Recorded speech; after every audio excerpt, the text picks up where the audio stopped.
about technology when we're working from the city to the country and very far apart, but we generally get there in the end. So thank you for being patient, and welcome to the family daycare services from different parts of Australia actually that are joining in with us today, which is, it's fantastic, I suppose, to continue the conversation, although having said that, today's conversation will be slightly one-sided because it's very much going to be me talking and yourselves in your offices around the place listening in.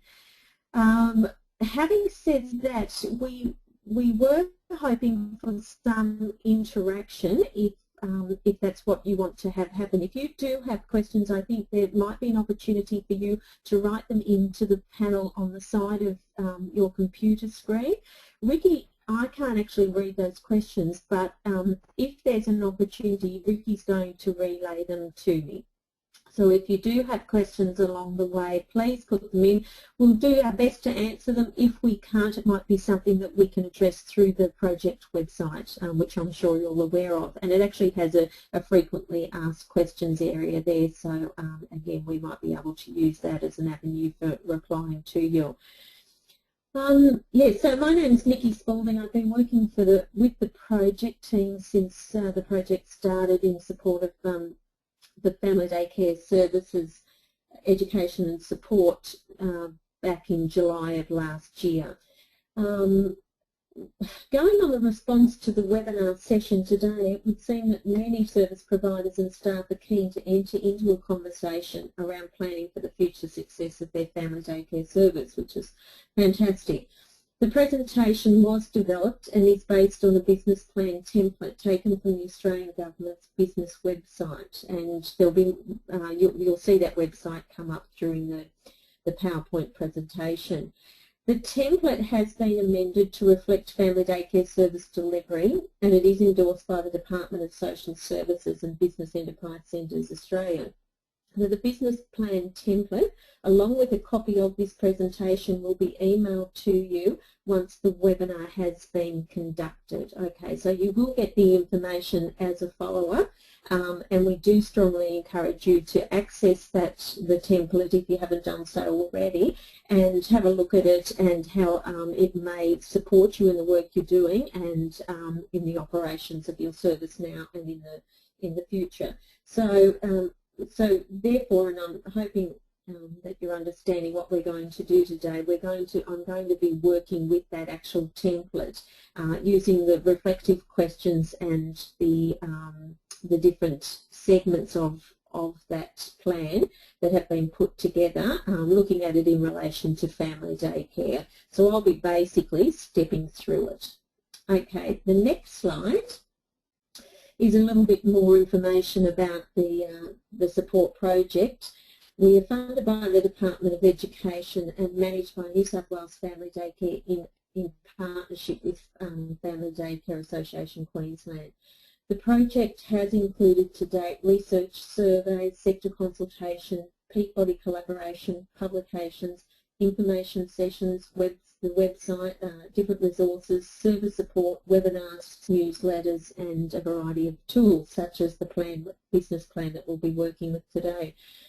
The project will cease on the 30th of June of this year, and leading up to that, last year we conducted a bit of a roadshow twice around Australia, going to different parts of Australia, providing information sessions in support of services that feel that they may lose, there's a possibility that they will lose operational funding. Where we're up to with that now is more working one-on-one with services that have contacted our project team and asked for additional service and support at least, and that's via the website. There is an application there, so if you weren't aware of that, you may like to have a look at that and get some more information off the website. Okay, so the third slide just lends itself to the focus for this session, and I suppose there's a bit of the what and why of business plans and where to begin with the business plan. We'll also look at a little bit on organisational structure, the market, competition, which we're in very competitive times in all of children's services and very much so in family daycare. We will look briefly at a SWOT analysis as a review strategy. The action plan we'll look at as well, and also financial planning for the future. So we won't actually be carrying out any of these activities. As you can imagine, this is this is not really the forum for that. It's something that you'll be doing with your team there at your service. But again, we'll be working through the process. The session is based closely on the business plan template, and it will be available to you. We'll step through the plan in an attempt to make the process of planning clearer to all.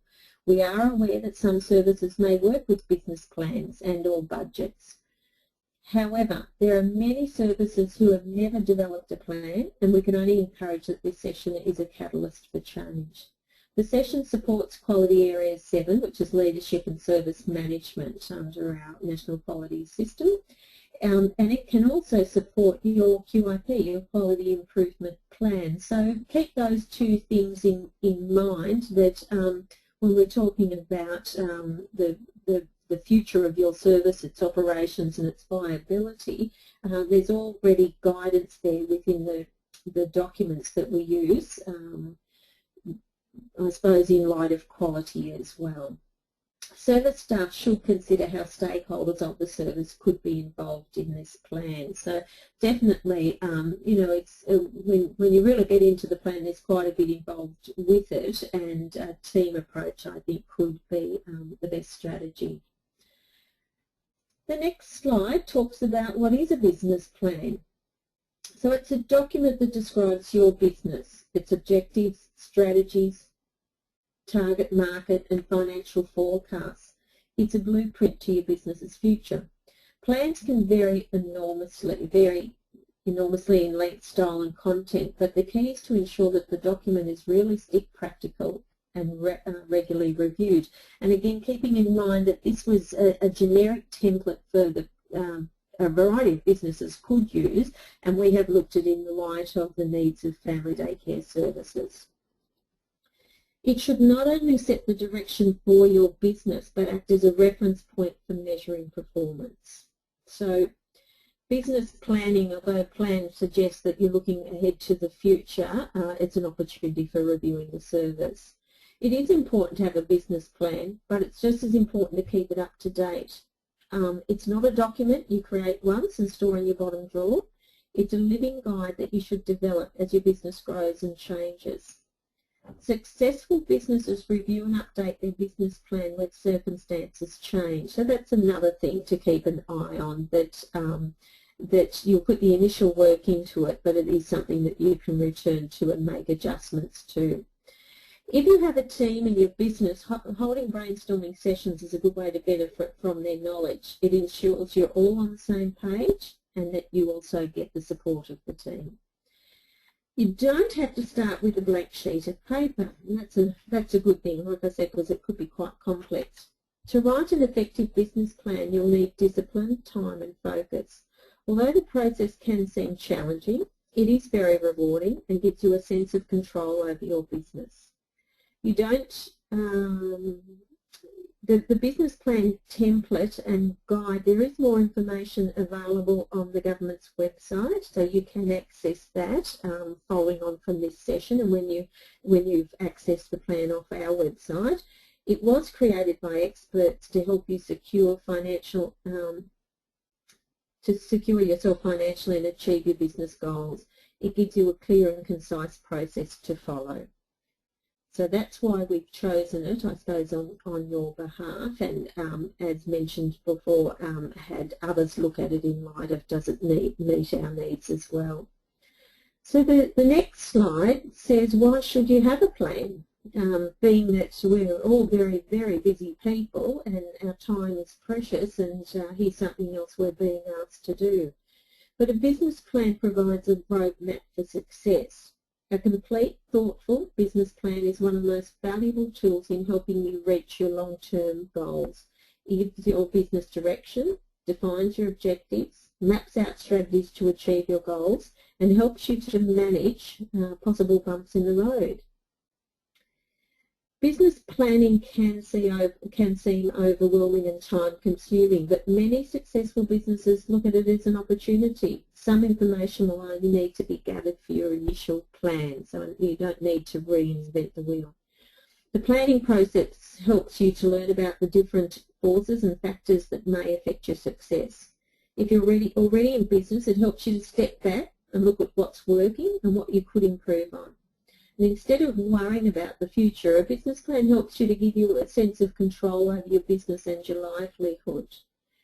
So writing and researching for your business plan gives you the chance to learn about your industry, the market and the competitors. It helps you write down exactly where you are in the market and where you're headed. There's the opportunity to identify challenges you may come across and work out strategies to avoid or overcome them. It assists you to understand your business finances, including managing cash flow and determining your break-even point. It will assist you to set specific goals, timeframes for achieving them, and how you'll measure the performance. It also assists you to make sound business decisions that focus your activities, maximise your resources, and give you a competitive edge.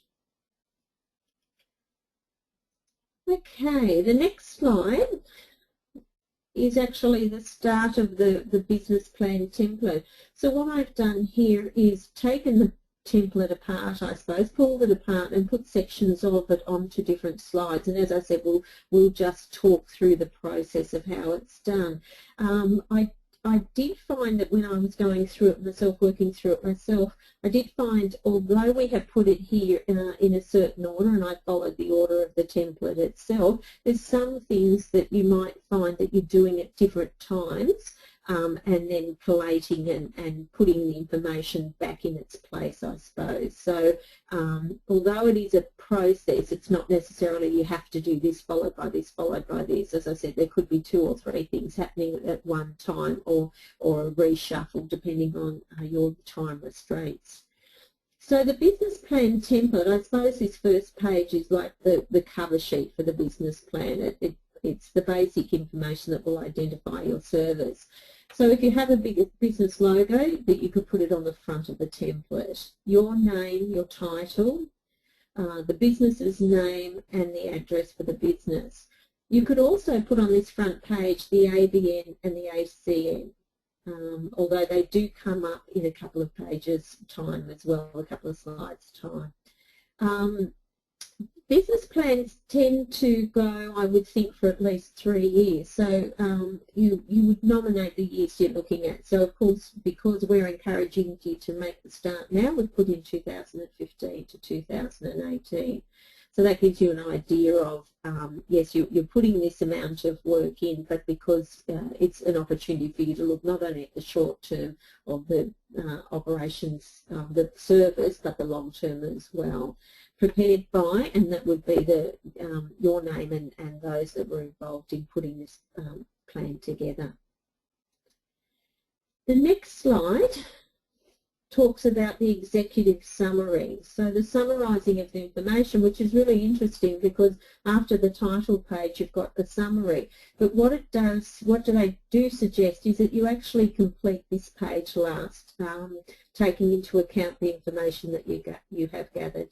So your business plan summary should be no longer than a page, and it should focus on why your business is going to be successful.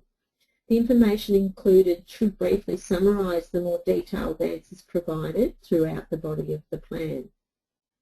The summary allows you to consider all of the collated information and also take the positives from it to move forward with your business.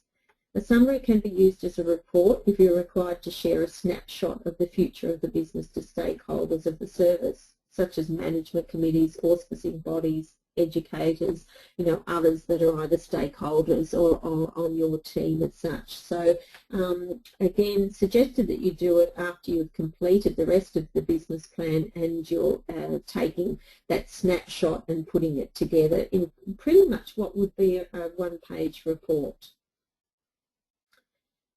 The next slide, again, some business information, some of it doubling up from that first page. So you could decide whether you're going to put it on this page as well, or just collate these two and put them together. Again, the business, your business name, and also your business structure. So whether you're a sole trader, in a partnership, whether it's part of a trust, a company, or how you've actually set the business entity up. Going back to the business name, that's the name that's entered or registered in your state or territory. And if you've not registered your business name, you could actually put the proposed name there. The ABN is the Registered Australian Business Number, and for that you would have to go through the taxation department. So again, you can look on the government website. The Registered Australian Company Number, if it is applicable. The business location, so main business location, and because we work with coordination units, that would probably be the address there. The date established, the day you started training, so when your business actually began.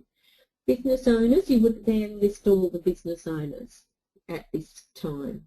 Products and services, basically what you're offering, and in our situation it's a family daycare service, although you may want to put a little bit more information there to expand on that, you know, what's included in your family daycare service, if it's you know, education and care of children, you know, Monday to Friday, certain hours, that type of thing, or whether it's, you know, 7 days a week, or whether you do 24-hour care, whatever it might be, you might just put that little bit of information about the service that you're offering. The next slide is about the market, and this, again, is just, I think, you could even address this because there's more market information that's gathered further on in the plan, or encouraged that you gather it. So you may want to put this collated information together after you've conducted some studies or done some research yourself, or worked with your team looking at the actual market. So it talks about the target market. Who are you selling to? Why would they choose your family daycare service over other service types? One thing I'll just mention too in reading that, a thing that I find a positive about this plan and how it has been set up, is that there actually are questions, reflective questions written throughout it. And again, to give you, I suppose, some scope and some structure for addressing the different parts of the plan, you could actually go about answering these questions, or again, you know, eliciting the support of the team that you work with, or the stakeholders, and also getting them to give you some feedback on the questions that are being asked. So that question there, I think, is a very good one. Why would they choose your family daycare service over another service type? The goals and objectives, what are your short and long-term goals? What activities will you undertake to meet them? So you could put this type of information together in point form. And it's an interesting thing, again, once you start discussions like this and put these questions out to the others involved, I think it's quite interesting what does come up, and you might find with that you actually get a lot of information, and you may need to prioritise, looking that you've only got so much time available to you, and what is, I suppose, most important at this time for you to be addressing. But putting goals and objectives together, identifying your target market, you know, it's lending itself to an action plan in the future. The next slide talks about the finances. It says, briefly outline how much profit you intend on making in a particular time frame. Not necessarily is everybody going to make a profit. We are looking at services that will be looking at a break-even budget as well. Having said that, even with the break-even budget, what you would do is probably often be working on slightly less utilisation as such, or EFTs, than would be your maximum, so that you wouldn't be looking at 100% capacity, I suppose, looking at less than that. Therefore, what you're doing is building in a slight surplus, not necessarily called a profit, although pretty much the same, but a surplus, so that it creates a buffer, because as we know, in any year in family daycare, things can change. How much money will you need up front? Now this is particular for services that are new services starting up, or services that may be you know, bringing about change, or looking at structural changes or operational changes. Where will you obtain these funds? So where is funding or income available to you? What portion will you be seeking from other sources? So again, within the finances, you'll be identifying what will come to you in the way of income and what may come in relation to funding if you are eligible for it. What portion, how much of your own money are you contributing towards the business? And again, for those that are business owners as well as operators, I think that's a wise question to ask, and something that you probably would need to identify. So this is a snapshot of your current and future financial position. Actually researching and writing this information down encourages you to have a better understanding and also take control of the financial position of your business. At this point, I'll just ask Ricky if there's been any questions. I've answered them all actually. Most of them were about audio, so if you just mind bringing the mic slightly closer to your mouth, I think that'll solve it. Oh, okay. Righty, that's fine, we can do that. Yep, that's better. Okay, excellent. All right, so the next slide actually brings up an organisational chart. Now, within the business plan template, they do actually say that this is optional as such. So it may be something that you already have put together, an organisational chart, and if not, it might be you know, something that you want to undertake, just to have a look at how your service is structured. I just find these visuals, these visual representations such as a chart, can assist others to understand the arrangement of stakeholders in the service. So in other words, not presuming that everybody knows exactly the structure, the organisation, the management, how that takes place within the service as well, the line of management. The organisational chart reflects who reports to whom, and it may be different for all services or for many services. So please be understanding what we have put here is just an example. We're not saying that this is exactly how a service should be set up, the structure of the service. It's just an example for you to consider. And again, these type things are, you know, with technology today, quite easy to put together, and in sharing information it can be very, very useful. It can be viewed as reporting, to say, up and down to reflect the management structure. So, you know, where are the lines of communication as well, where is the responsibility, that type of thing. So again, it's a visual of that information. Okay, key positions is the next slide. Nikki, just before we do, someone's asked where are marketing team finances section? Nikki, can you hear me? Oh, okay. So, yes, I can. So there's more information coming up about financing and marketing in the later slides. So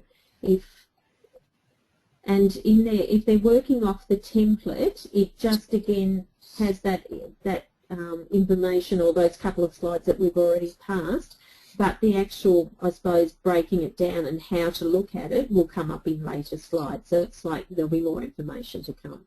Okay. The other question was, apart from admin levy, what type of fees can we charge? The operational support funding will no longer be there after June 2015. Okay, well, there's services make a decision, I suppose, on the different levies that they charge depending on the market, understanding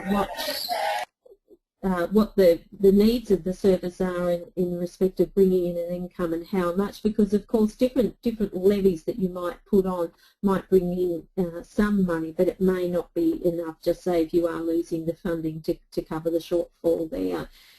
So yes, often an admin levy, some services, and I haven't got my list in front of me, so I'm sorry, I'm just going off my memory. Some services charge registration fees of educators, also sometimes of families, and sometimes those registration fees will be a one-off when the family initially joins the service. Other times it may be a yearly fee that's asked of the family.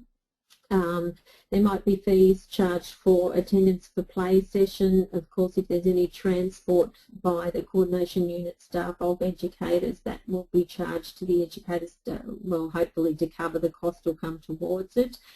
Like I said, I'm sorry I don't have that list in front of me, but it may be something, Ricky, that we can put a little bit more information up on our project website in the frequently asked questions area. We might be able to address it with a little bit more detail. And again, just keeping in mind that services put in a range of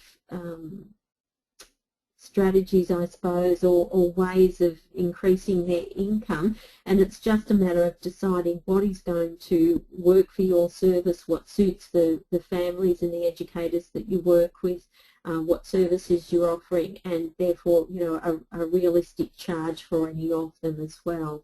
And it's also, I think, very important that everything, of course, is deeply considered, but also that there is communication with others within, you know, stakeholders of the service about, you know, what fees you might be looking at either increasing or adding, and you know, why that's actually happening. So it's always a matter of, okay, well, what are people getting for their money? I suppose it's the bottom line.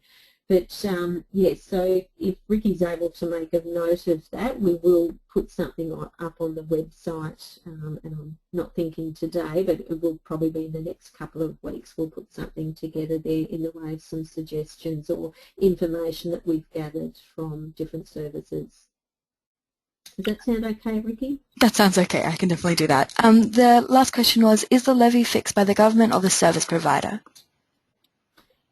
The administration levy is actually up to the service providers to decide, and again, it's based on a range of things, as in addressing or identifying what is being offered to the educators or to the families, and being very clear about what is being offered to them. So, you know, so the charge is appropriate to what is being offered.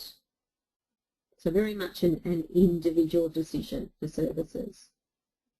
But again, just keeping in mind, in a very competitive market, any fees to families, any levies to families, you know, they have to consider in light of, you know, paying fees and what other services may be offering and charging, and also the same with educators as well. So yeah, so I can only encourage that if you're looking at those type of things, that you're making very informed decisions that are also inclusive of others' opinions, I suppose, and consultation. Okay, so the next slide was key positions. And in respect of key positions, what they're suggesting here is that you put together some sort of a table of the staff of the service. So everybody who is involved in you know, providing the service across the board, I suppose. The example there that you can see, it has the job title, so you're not looking at people's specific names, you're actually looking at the roles or the positions that are required for your family daycare service. So the first example they've given there is the nominated supervisor. They're also suggesting that you have a look at the average turnover in that position, and if you're an established service and have been running for some years, you know, that's probably not you know, not hard to gather that information and and to work out an average. But for new services, you'd probably be leaving that one blank, or fairly new services, until you have a history as such that you can look back on. It suggests that you put together the skills or the strengths required for those positions. And again, you're not looking at individuals, you're looking at the position and what that position means to service delivery. The example again for the nominated supervisor would be looking at the relevant qualifications, at least 5 years experience in the industry. Now remember, this is only an example. Award in marketing excellence. Well, they may not need an award in marketing excellence, but it might be that you're looking for somebody with marketing experience. And there may be other things as well, within the position description as such, that will already give you the parameters for the skills and strengths that you're looking for, and what is essential and what is desired. But it might be things such as that the person needs to have a driverless license, and that may be essential, and something that might be desirable is that they can speak a second language. If you're in an area where it is multicultural, or there is a group there that you can support by somebody having this second language, well, that might be something that you're looking for as well. So, and again, if you go back to the position description, that should be fairly clearly spelled out there.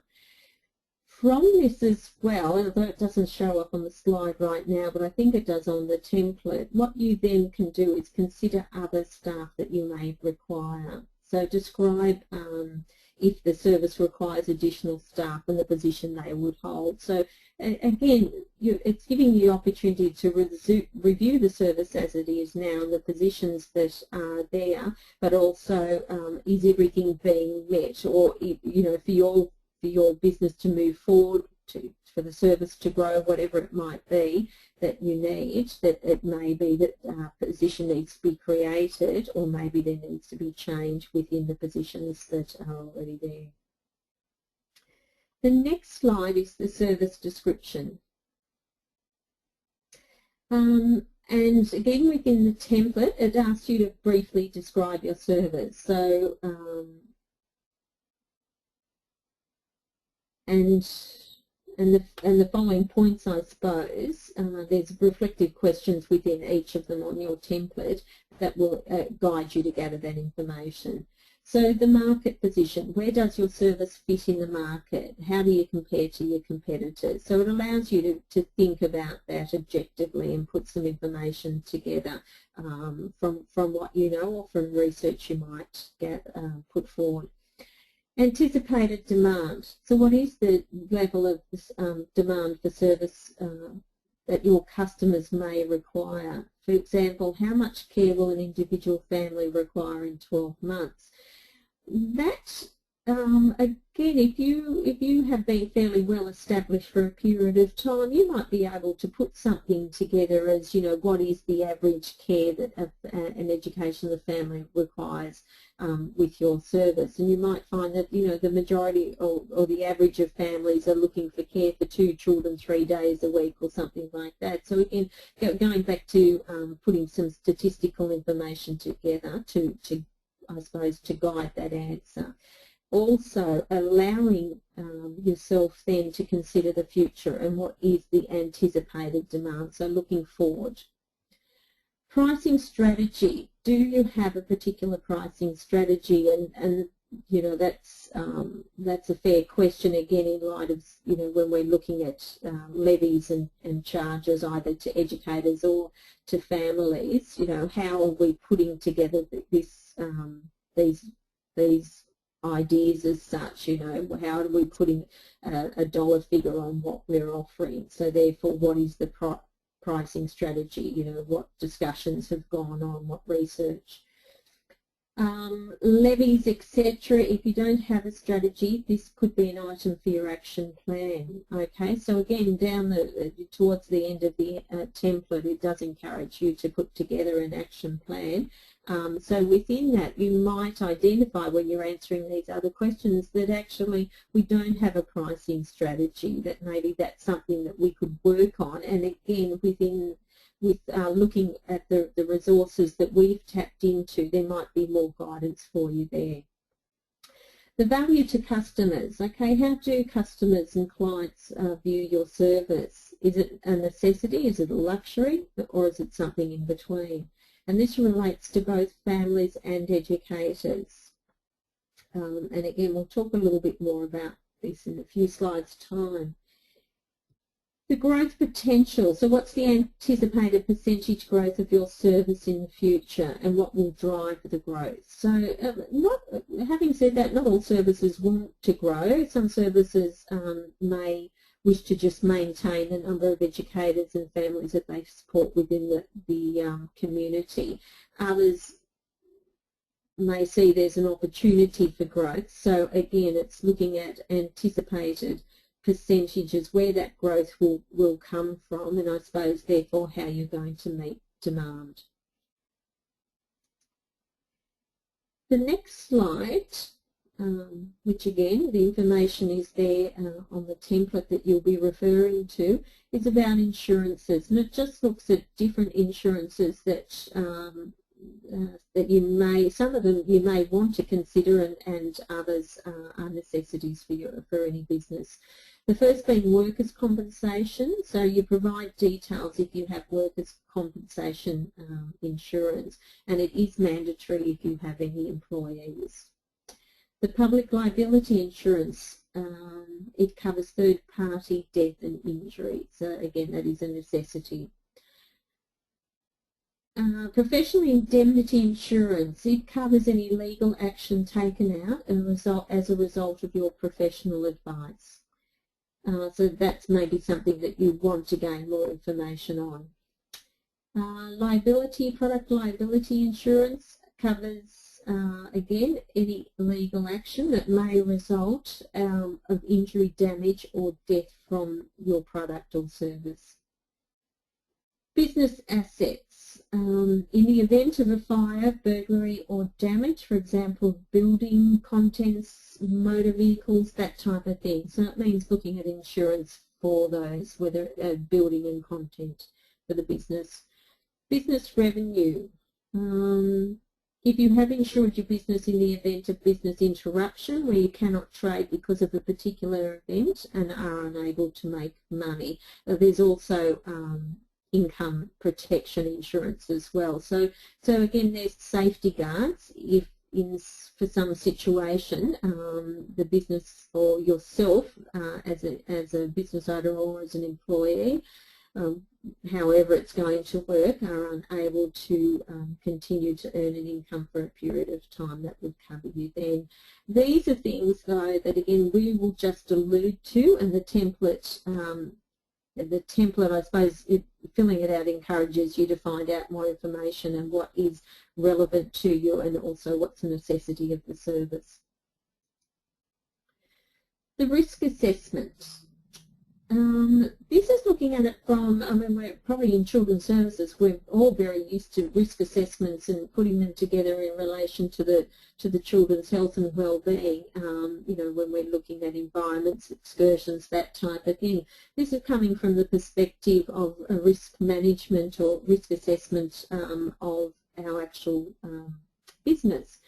So the risk would be the description of the risk and the potential impact to your business. So it's identifying it. I will mention probably just a couple of examples here that, you know, could be relevant to you. Perhaps the loss of community support program funding. So that at this time, that's the real risk to quite a lot of services. So it's identifying that and what the potential impact that would have on your service. the likelihood of it happening, whether it is highly unlikely or not very likely, and again, you know, this is working on a very simple premise like we would for our risk assessments with the children. The impact, what impact would it have? Would it have, you know, just say you did lose the complete funding you had under the support program, what kind of impact is that going to have? If it's, you know, 40-something% of your budget, you might find that the impact is actually pretty high. Strategies, what actions will you take to mitigate the potential risk to your business? There's other things, so just a couple of examples I thought of too, you know, sudden loss of staff. When we work very closely with, well, sometimes we're working with ratios and other times we're working with just a workload we know we can manage and we want to continue to effectively manage, but loss of staff, you know, that can put a service at risk of offering the quality of service that they want to the community and to the stakeholders. The loss of number of educators in a short period of time. Again, we're in a competitive situation, and I'm sure everybody is aware of movement of educators who are either finishing up with services or moving to other services. Now, that might be a risk that you want to consider and have a discussion with your team about, you know, what's the likelihood of that and what impact would that have? And again, the strategies you can take that are proactive in perhaps avoiding that situation, but also reactive, because if it does happen, it might mean that, well, of course, the first one you would think of that, you know, you may have families who don't have the care that they need or require. Nikki, can I just ask a few questions? Yes. So yes. Someone has asked, how does product liability relate to family daycare? Product liability, just let me go back a slide. Look, I'm not 100% sure on that in relation to family daycare, and just a little bit of information I have got in front of me. So that might be something, as I said, if you're working through the template, that you may need to, well, you would need to get more information on. Because we don't offer, well, most services aren't offering a product as such. They're in, family daycare is in the business of offering a service. So it's where that is relevant to us, or whether family daycare that is only offering family daycare would be covered by other insurances. Which insurances are common? Questions, Vicky? Yeah. Which insurances are common and mandatory for family daycares? Which insurances? The public liability is a necessity, and I think to some degree the others, I'm just looking, some degree the others may be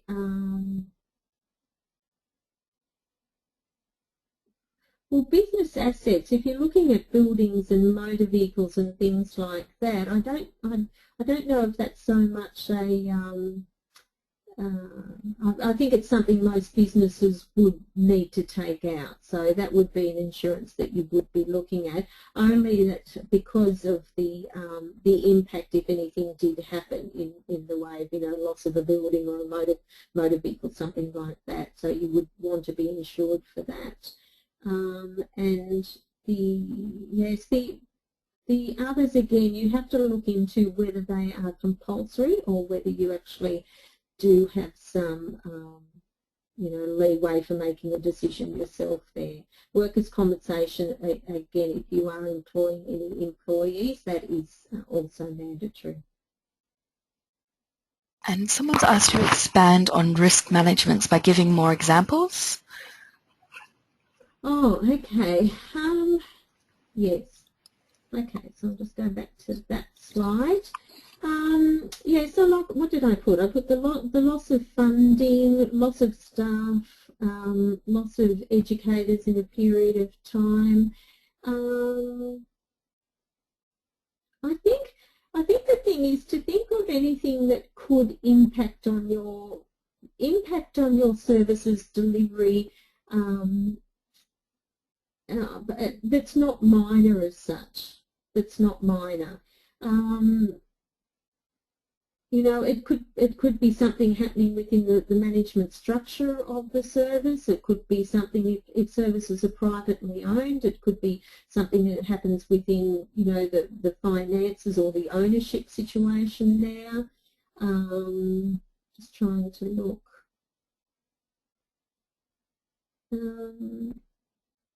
And whether the risks also could come, because sometimes they're going to be internal, things that can happen internally within the service, and like I said, management structure, that type of thing, but also external. So risk management, if there was, I'm just thinking, you know, we're highly regulated, so if there was a breach of regulations that can in any way cause the business to be suspended or closed, anything like that you would be looking at. And again, whether there's an opportunity there for a team approach to have that discussion.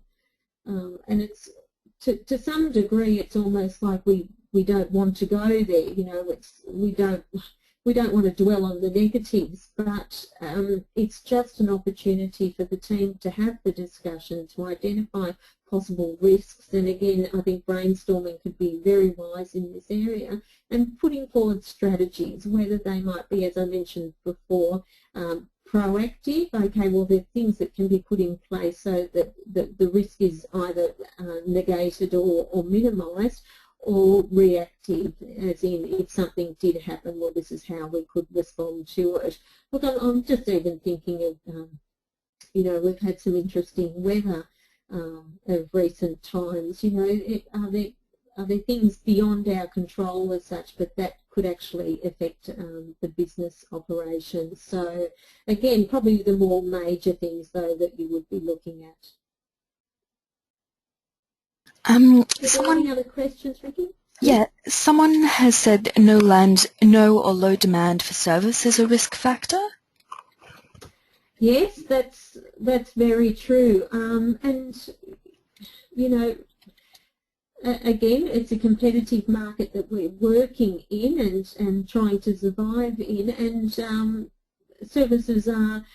Some services are being put at risk by the starting up of new services, you know, so sometimes a saturation in the market that they've been working in, that they've had a good hold of for quite a while. So, you know, there's only so many families and children to go around, and this will only pertain to some areas. It might be country services feel this more than city services. So, yes, definitely those type of things could be risks that we identify.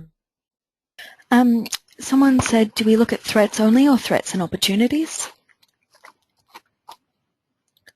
Well, in this situation, in the risk management, and when I was going through it myself, I was thinking, but are there other things that aren't so bad? But really, what we're going to do or look at a little further on is the SWOT analysis, the strengths, weaknesses, opportunities and threats. So I think that's where you could, and I suppose this risk management lends itself to that as well. That's a team activity that can take place where you actually try and turn things around. You can identify threats to the service, but you can also identify opportunities. So we'll have a look at that very soon.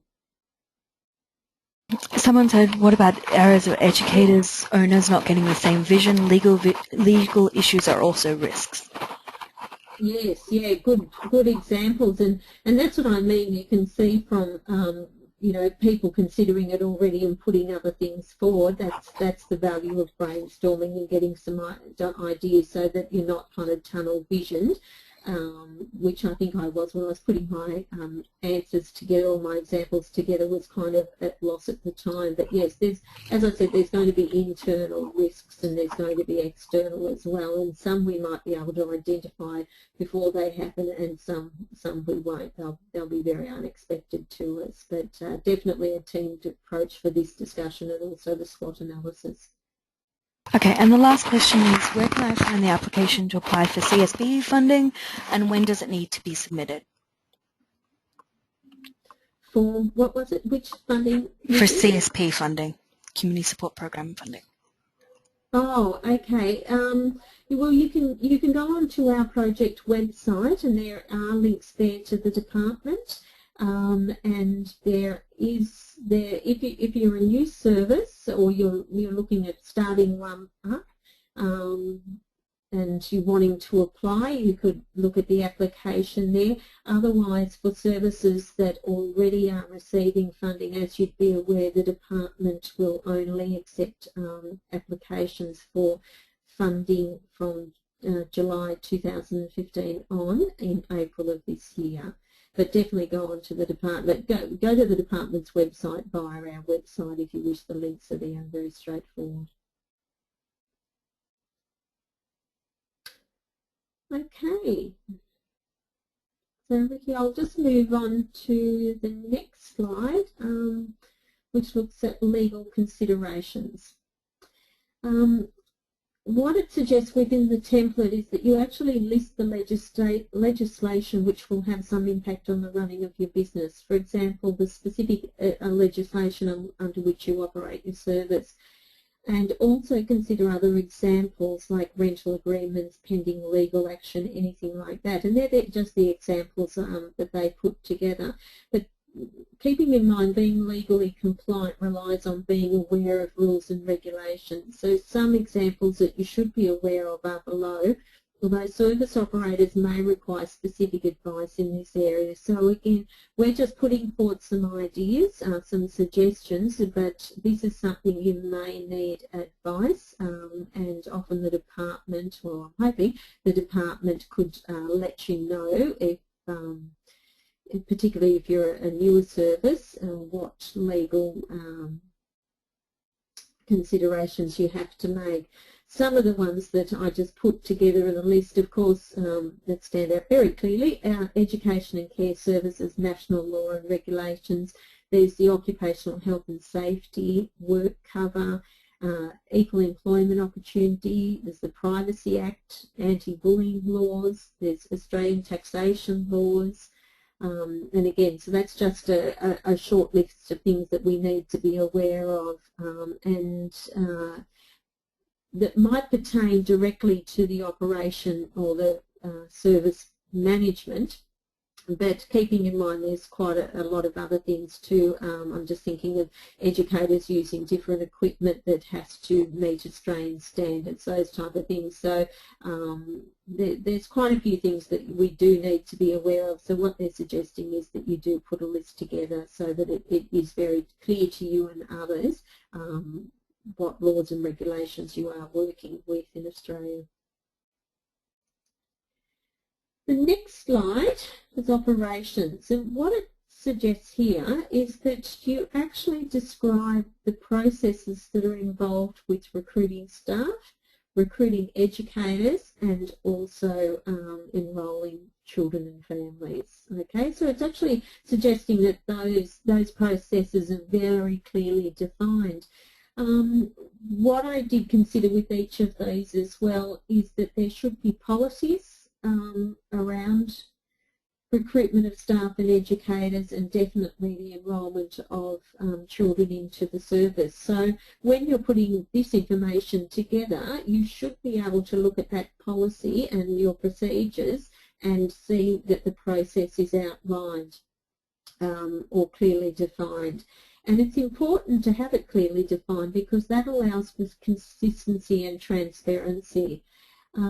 It also, keep in mind, clear processes to follow can be cost efficient as well, because sometimes when we're running around trying to find the answers, that's time consuming for staff and others. So therefore, if the processes are very, very clear, it can be cost efficient. And again, policies and procedures around each of these activities.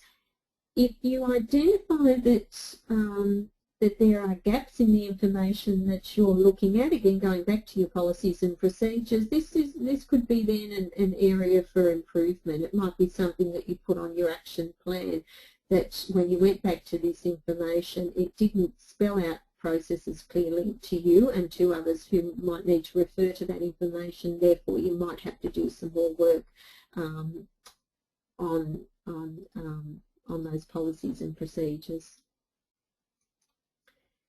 Resources and equipment is the next slide, and it suggests that you list your current plant and equipment purchases. They can include vehicles, computer equipment, phones, copying machines, those type of things. So again, you're probably looking at your larger assets. It's given an example there of how you can set up a simple table that has equipment, the date of purchases, the purchase price, and it also suggests there that you put together a running cost. So that might be something that you can base on the past as such. So if you're looking at how much the 3 mobile phones cost to run or operate, you might be able to look at, the last 12 months of bills for those phones and the initial cost of them as well, to give you some idea. But if you're buying things new, again, you'll just be estimating, or if you're purchasing or bringing something into the service. But services are wise to keep records of resources and equipment that they purchase, as depreciation of some items might be a factor when it comes to tax time. And again, the taxation department information will guide you there, or your accountant. You can identify the cost of maintaining the items, because that's also important when you're considering the budget. Can you actually afford how much you're paying? At times it may be cost effective to replace older items, and that's sometimes very true. We come to a point where we look at the efficiency of the equipment that we're using, and is it meeting our needs as well. The next slide is it speaks of the inventory, and in respect of technology and communication. So what technology do you require? For example, website, point of sale software, accounting package. What will be the main purpose for each of them? Will they be off the shelf, or will they be purpose built? Some people might elicit the aid of a website designer when putting something together for their servers. Others, might have people who are very skilled within their team that can address those needs. So what's the estimated cost of each technology solution? So again, weighing it up, the effectiveness and the viability. Communication channels. How can your customers get in contact with you? These channels can include the telephone, or the landline and mobile, post office box, shop front, email, faxes, internet blogs, social media channels. And I know from my work with family daycare services around the countryside, a lot more are looking at that social media opportunity for sharing information about their service, and that might be the actual coordination unit itself, and definitely individual educators as well. I'm just looking. Yeah, so again, looking within the team though, who has expertise or knowledge here, or whether you need to outsource some of this, so that you're really making wise decisions. The other thing too, keeping in mind with communication and technology, is a policy within your service that supports social networking as such, and how it's going to be used, and the parameters for it, so that it is very professional, and it supports the service, the quality of the service, and it gets out the message that you want to share with others. But there has to be, some parameters there, I think, and some moderation. The next part of the template, and therefore the next slide, looks at the sustainability plan. It doesn't say it's optional, but something like this possibly could be, or it might be something that, again, you get somebody from within the team, or a small group within the team to look at, and within our own national quality standards, when they were brought in 2012, sustainability, both within the educators' environments and the coordination unit environments, was something that we were asked to consider. So first off, it suggests community impact and engagement. How does your environmental impact affect the local community? So how can you engage the community and in minimising your impact? So what is the impact your service has in the community? And you know, is it positive? Will it be viewed positive by others, or are there things that you can do? And I think family daycare, and particularly with our educators, there's an opportunity for us to really look at sustainability, but also raising the profile of family daycare within the communities that we offer care and education in relation to, you know, what things we are doing. So, you know, it's making the use of the community, encouraging the educators to know what's available to them and where they can bring the families and the children in as well. Risk constraints. List any risks or constraints to your business resulting from the environmental impact. And again, you know, we looked at risk management before, or identifying risks, and there might be things that come up there that you know, we need to put on an action plan, or we need to consider how we're going to manage or again negate the risk. Strategies. What strategies will you implement to mitigate your environmental impact and any risk to your business? Will you conduct an environmental audit? Have you introduced an environmental management system? Again, I really think with some of these large organisations may have the opportunity for doing this on a bigger scale or support with it, but services of any size can actually do an environmental audit. And with those things, I'm just thinking, you know, a lot of services are moving more towards being paperless. So therefore, the impact environment of using less paper is great, but of course it's also cost effective for the business as well. Nikki, can I just ask two questions? Next slide. Nikki? Yes. Can I just ask two questions? Are you referring to physical impact, environmental impact only? Yes, in this part of the template, yes, that's what they were. It was environmental. It wasn't like a financial sustainability perspective. So they were talking about the environment, and that's what I mean. So services need to decide if that's something they want to get into now, if they've already done it, if they have time for it now, or like is there somebody, as I said, or a team within the team that can have a look at that and how large you want to go with that. But yes, so but definitely it was environmental. Any other questions, Nikki? Any recommendations to source a media policy template? Ooh, okay, Community Childcare Co-op, I know are very, very good on their templates, but having said that, it may be that they only share them with members of their organisation, so you may like to look into that. Sometimes there's private organisations that do write up policies and will sell templates, whether they do that as an individual policy or whether you buy a package of, but just being aware it really needs to fit your needs and to meet your needs on the service, the philosophy of the service, and that's the thing. I think sometimes you can tap into these things, but you'll do a fair bit of work on them yourself, so being prepared for that. I think if there's an opportunity for networking, that's probably one of the best ways and the most effective ways. If you have an opportunity to talk with other services or providers or managers about, you know, what they're doing and how they've addressed this, and I have noticed, again, working with different children's services and particularly family daycare, this has become more of a focused topic probably over the last year or two.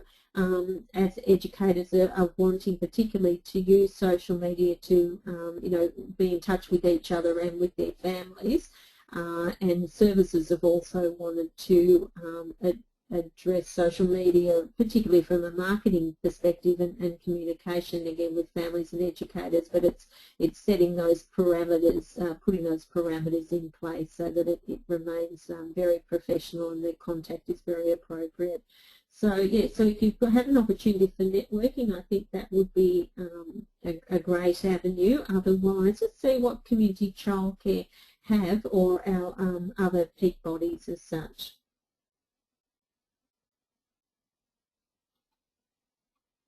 Okay, if we're ready to move on, Ricky, we might have a look at the action plan. Thank you.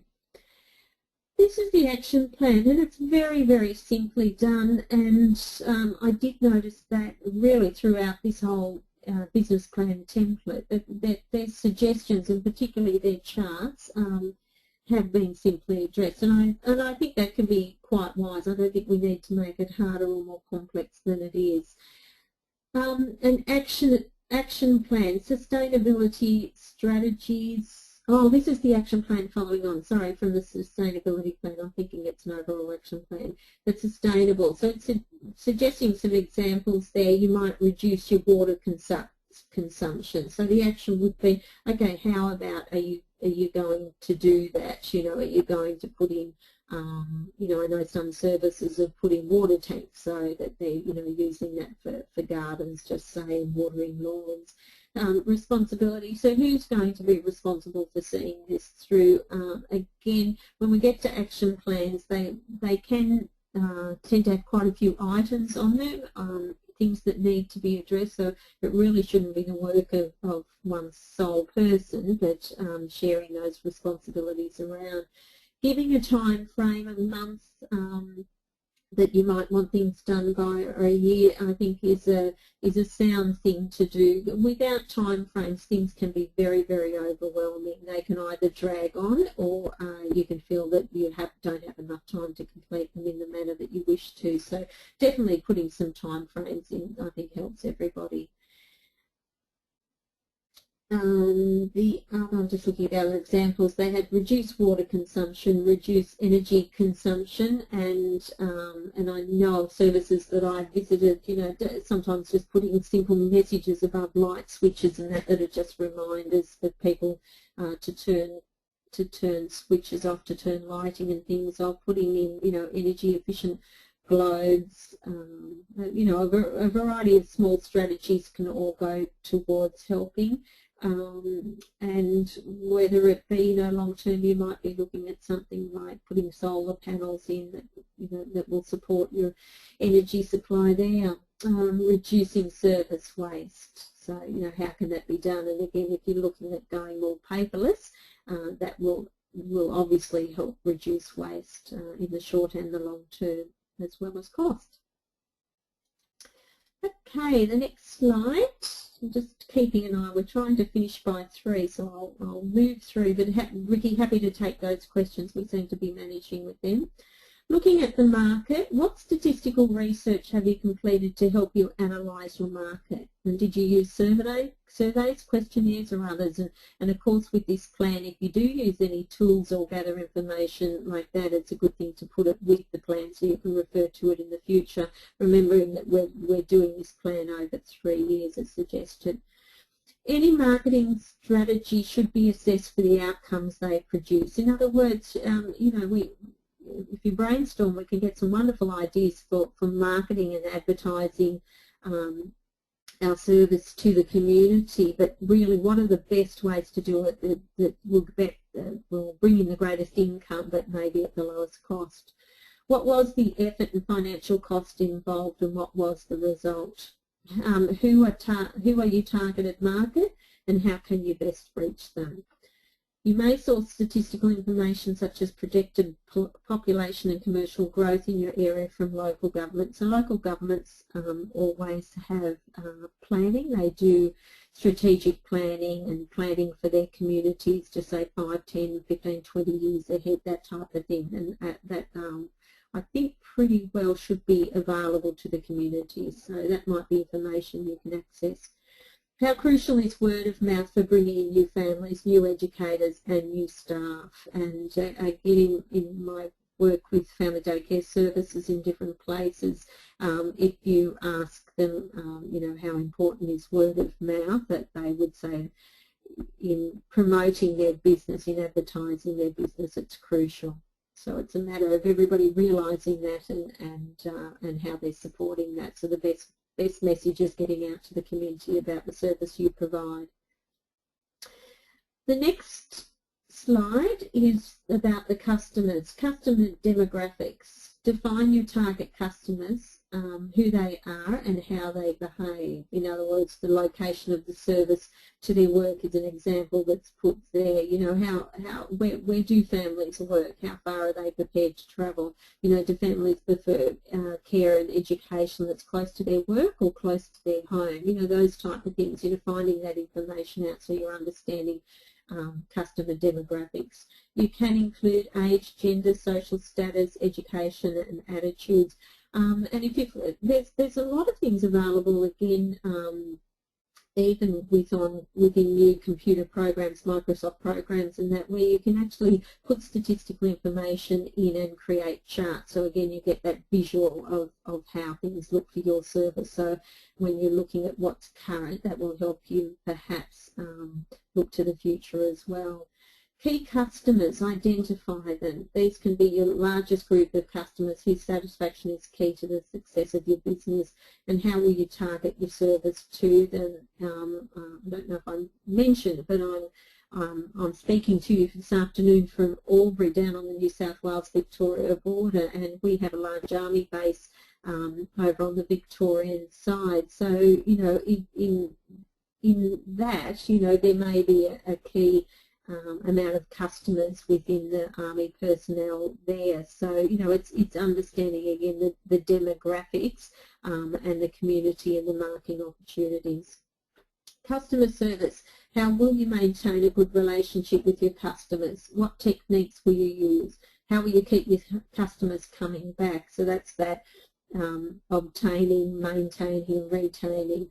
Have you introduced customer service standards, and do you follow any particular code of practice? So it's all of those things to be considered. So who are your customers and clients, and what do they know about? What do you know about their care and education requirements? Do they require evening care, weekend care, or care for school-aged children? Does care for babies outnumber care required for preschool-aged children in your area? Can you accommodate siblings? What are the transport requirements in your family daycare area? You know, is there a lot of public transport available? Do people generally mobile, or is this a limit placed on them? Are pickups and drop-offs necessary? When reviewing the service, this area of your service, use a client-focused perspective. What's the customer's experience in your service? And I suppose I can't encourage that highly enough. Keep coming back to that question. What is the customer's experience in your service? So the customer is the family. If you're looking at bringing on new educators and keeping them with your service, you know, they could be your customers or your clients. So what's their experience as well? So definitely looking at it from that perspective.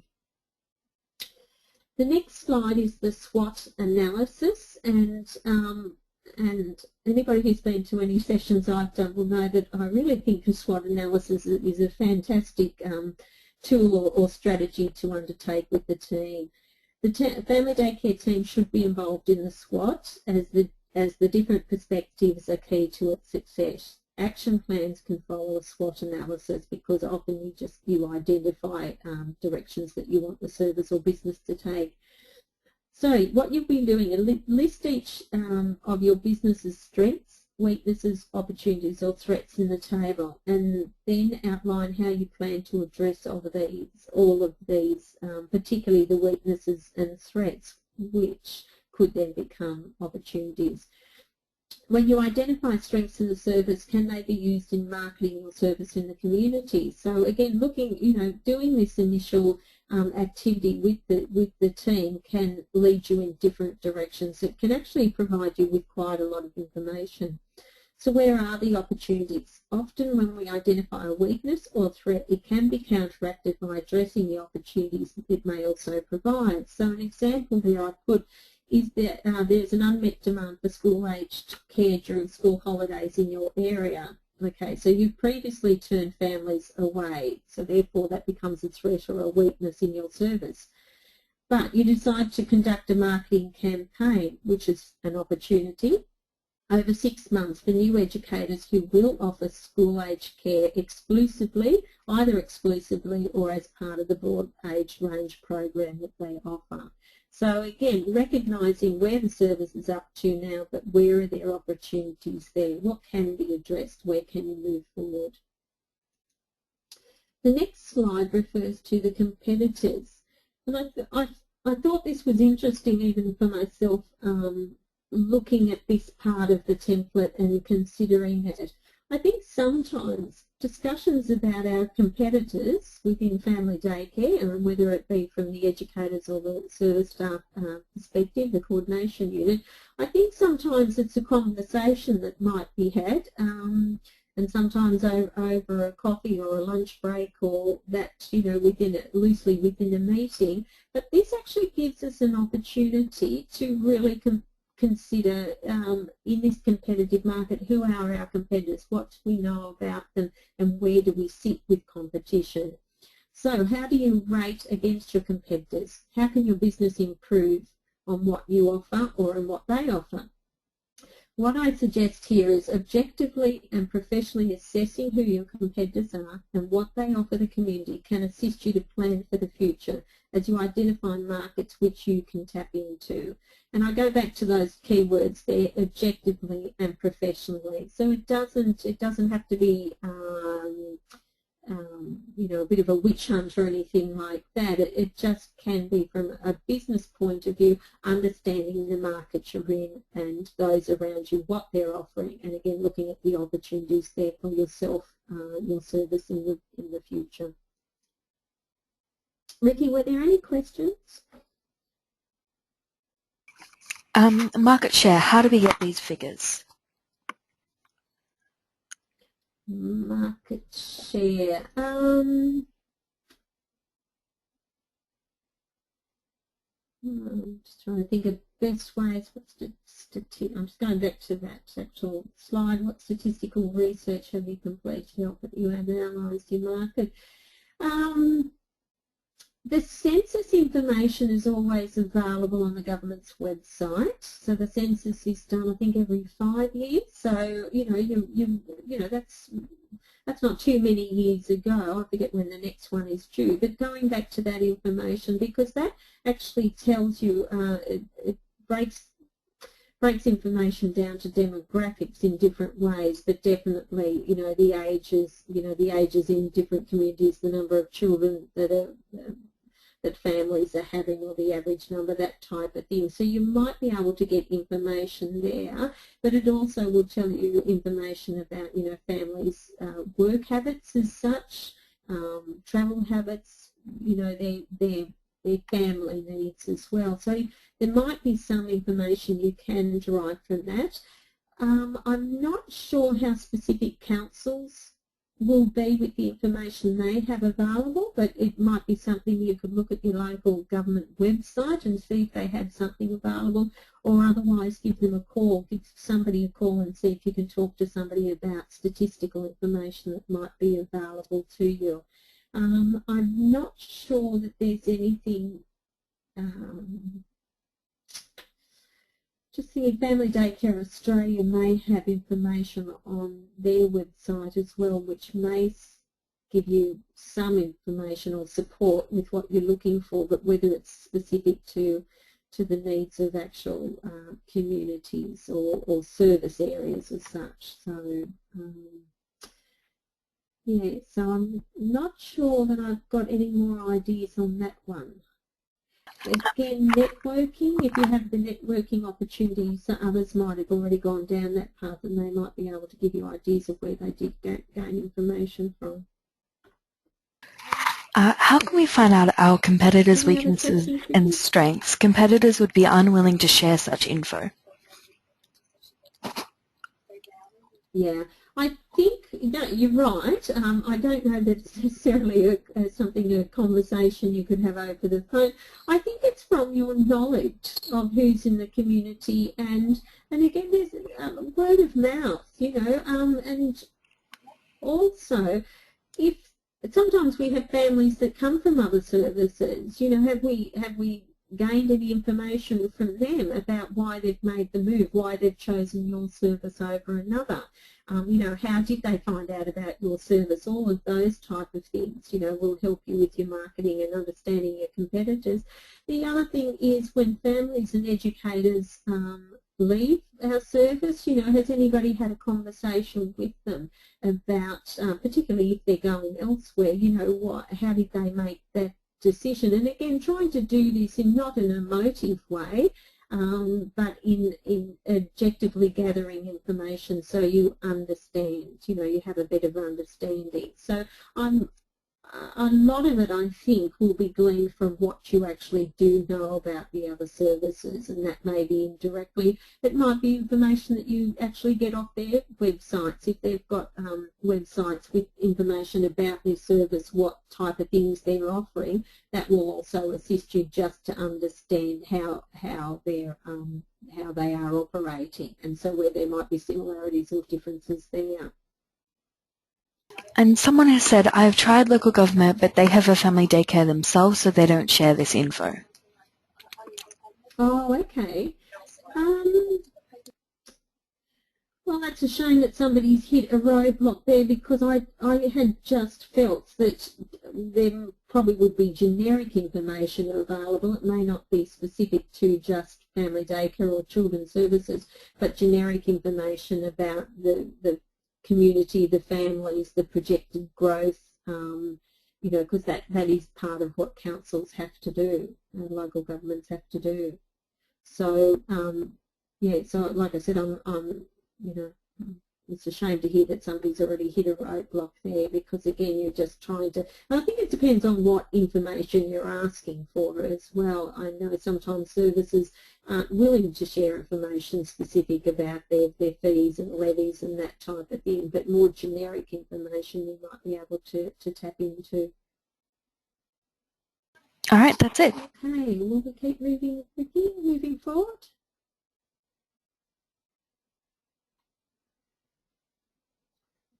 The next slide is advertising and a promotional strategy. Have you got that one? Thanks, Ricky. What strategies do you have for promoting and advertising your product or your service as such in the next 12 months? So have you actually considered that, and again looked at it as part of the team, some ideas and brainstorming there? Planned promotion or advertising type. It could be print media, advertising, online advertising, mail out, giveaways, media releases, social media campaigns and events, and again back to that word of mouth, which you can't go past. What is the community's perception of your family daycare service? What do they see and hear about you? What do they know about you? Expected business improvements. How do you expect it will improve your business financially as well as the quality of the service? So looking at in light of it's not just the financial cost or the financial gain, but also what is the actual promotion of your service as a quality service. And yes, it does have costs, and setting a target date there. Now this information appears as a table on Plan 10 of your business plan template, okay? I decided not to put the table up because it didn't seem to work easily on one slide, so I've just broken down the information there. And again, I would encourage you, if you did put a table together, that it does assist you to head you towards action, I suppose, or an action plan. Okay, we have decided we want to do more promotion of our service over the next 12 months, and these are the strategies we're going to take, and these are the people who will be involved. Again, a team approach would be beneficial, as it could generate new ideas, and definitely educators as part of that team. Sales and marketing is the next slide. and it speaks of objectives. Do you have individuals or a small team who could focus on sales and what sales techniques they will use, what tools, material they'll use to help promote your service, and what goals or targets will they meet? Again, enlisting the support of and expertise of individuals within the team or a small group. Unique position. Do you have an advantage over your competitors? And if so, what is it? How will your service succeed in the market where others may have failed? And again, it's looking at the competitors and what you do know, but also doing some comparisons there, some objective comparisons about where your service is up to and where your growth or your promotion might be. Using these questions for collective and individual reflection is key in developing a market plan consisting of effective strategies, because if you're going to take on the time and the cost of promotion and marketing, you definitely want it to be effective. The next slide speaks of the future, and again this is from the template. And it breaks it down. When you're looking at the future, it suggests that there is a vision statement. So what is your business's vision statement? It should briefly outline your future plan for the business and include your overall goals. And I've just got additional notes here. A vision statement identifies what an organisation would like to achieve or accomplish. Vision statements are future-based and are meant to inspire and give direction to the employees of the company rather than to the customers. So the vision statement is actually about yourself and those that work in the team, the coordination unit, and really in our situation of complex relationships, that would also include the educators, I would think. Mission statements. What is your business's mission statement, i.e. how will you achieve your vision? Vision statements are present-based statements designed to convey a sense of why the service exists to both members of the organisation and the external community. It then speaks of goals and objectives. What are your short and long-term goals? What activities will you undertake to meet them? Goals and objectives both describe things that a service may want to achieve or attain. Goals are general, while objectives are specific. Goals are just general intentions towards the attainment of something, while objectives are precise actions for accomplishment of a specified task. So that's the difference between the two. The NQF actually requires all services to have a philosophy and also a QIP, a quality improvement plan, to support quality in all areas of service delivery and operations. So within that, we do have a philosophy and we do have a QIP that we should be working on at least a minimum of once a year, if not more frequently, but there's opportunities within that for the team to also look at its vision and mission and definitely put forward some goals and objectives. The next slide is about the action plan that was referred to before. It speaks of, and again, this is on page 11 of your business plan template. This is actually a chart that I've just broken it down and taken the sections out.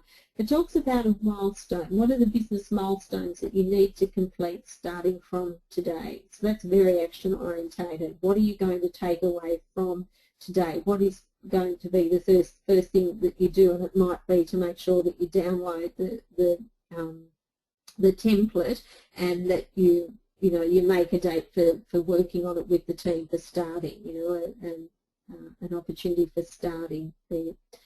Date of expected completion. What's a realistic date that you can complete this action plan within? And elements of the action plan will have different dates, but I suppose if you're looking at a three-year plan, when do you want everything done by, and when and how will the reviews take place as well. Person responsible, who is responsible for delivering this milestone? Again, very, very simple way of addressing the action plan. It does make a mention, though it doesn't include the sustainability milestones as they were listed earlier in that other action plan. It does identify identify the milestones which your service wishes to achieve, and will lead to identify this, and it will also assist you to lead to identify strategies that you'll use. Adding a realistic time frame will assist those responsible not to become overwhelmed by the tasks. And of course, prioritising is going to be key there as well. Okay, the next slide is key objectives and financial review. List your key financial objectives. These can be in the form of break-even or profit targets. You could also list your main financial management goals, such as cost-reducing targets. So again, it's reviewing the finances, the situation that you have now, but also looking to the future as well, and setting some objectives up. The finance required. How much money up front do you need? Where will you obtain the funds? What portion will you be seeking from loans, investors, business partners, friends, relatives, venture capital, government funding? How much of your own money are you contributing towards the business? Okay, so again, I suppose that's lending itself to some degree to small business ownership or private businesses as such. But having said that, because all services will need to work with a budget, there's elements of that that everybody should consider. The next slide does talk about the budget, and within the business plan, what they actually encourage you to do is they don't give you a template for a budget as such. They do encourage you to put your budget into the business plan, like attach it. A budget, a financial forecast, is a vital tool in the financial management of your business, and like your business plan, requires regular review and amendment to be effective. Once the period for which you prepared the budget is over, be sure to compare the actual results against your budget forecast. So budgets can work in both of those ways. You're working with forecasting, so what you predict you will need in the way of income and what will go out in the way of expenditure, but then when those weeks, months, years take place, looking at the actuals and doing some comparisons, so you are learning, and again you're taking ownership. Services are asked to include their current budget in the budget plan. Budget advice and templates can be found on the websites recommended in our resource list, so each of the resources you can tap into for more information. Advantages of an effective budget: demonstrate the financial viability of a new business venture or an existing business, allows you to construct a model of how your business might perform financially if certain strategies, events and plans are carried out. It allows you to measure the actual financial operation of the business against the forecast financial plan and make adjustments where necessary. It allows you to guide your business in the right direction and take control of your cash flow. It provides a benchmark against which to measure for future performance. It identifies potential risks and cash shortfalls to keep the business out of financial trouble. It also provides an estimate of future cash needs and whether additional private equity or borrowing is necessary. So again, it's that review is essential, keeping an eye on the budget, updating figures as you move through the year. All of those things are really appropriate and necessary for, I suppose, effective business management. The next slide, a little bit more on budgeting, and again from the template, it includes 3 tables, which I haven't tried to replicate here because there was just too much information. But the 3 tables relate to the actual and projected or forecasted financial situation of the service. So the first one is a balance sheet which forecasts for 3 years.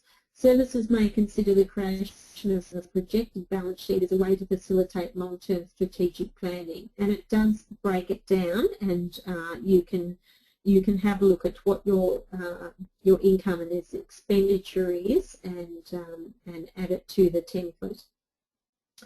The profit and loss forecast for the years 2015 to 18. A profit and loss statement summarises the income for a period and subtracts the expense incurred for this period to calculate the profit or loss for the business. And again, some services might be looking at a break-even budget, so that still is relative to them. Expected cash flow for 12 months. An estimate of the amount of money you expect to flow in the way of receipts and out in the way of payments of your business, and it includes all your projected income and expenses. And again, much more, they go into much more detail there. They do list the elements of each of those tables. They're very, very clear to follow. We've looked at it in light of a family daycare service and what their budget would entail, and I think it is appropriate for your use. Having said that, there may be things that are pertaining to your business or your service that you may want to add or delete from it, but definitely you know, worth having a look at. Again, when you're looking at your financial situation currently and in the future, I think that's really sound. Okay, Ricky, were there any last questions before we finish up? Someone asked, can you provide an example of a vision and mission statements?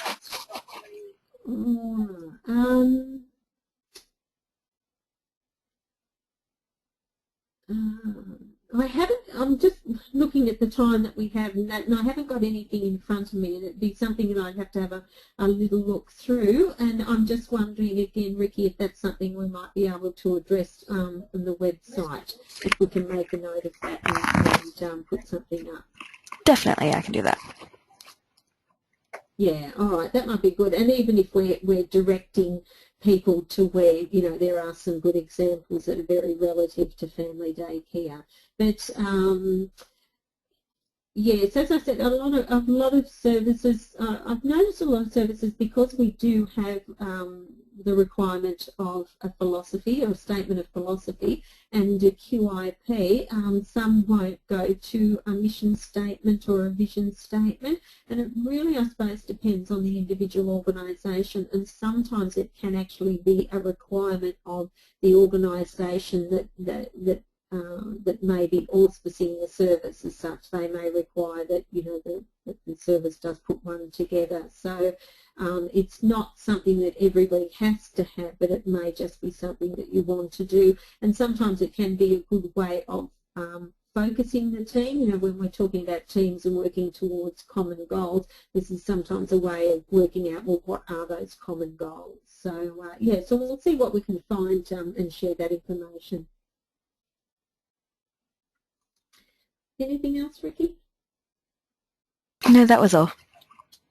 Okay, excellent. Well, the second last slide are the resources that we've used, the recommended websites that we felt had, you know, good and important information that could guide business operators, service providers.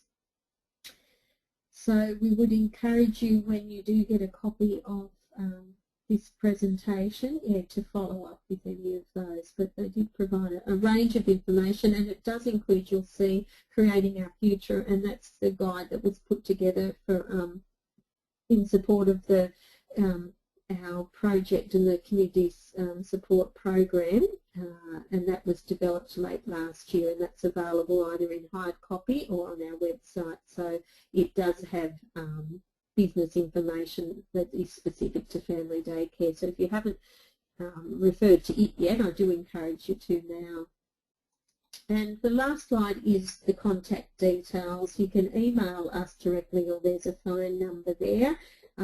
Just keeping in mind that if it's not picked up on the day that you've called, if you do leave a message, somebody will get back to you. And keep an eye on our project website for updates, and also make sure you're on the email list so that if anything new comes up, you're alerted to it. So, done pretty well keeping to the time. Thank you for being part of this webinar session this afternoon, and again, you know, joining in the discussion, and myself and the project team wish you the best, wish you well with the future. Thank you very much, Nikki. If you have any questions, again, email them to info@familydaycaresupport.org.au, and we will get back to them as soon as we can. I'll send out the PowerPoint as soon as I can.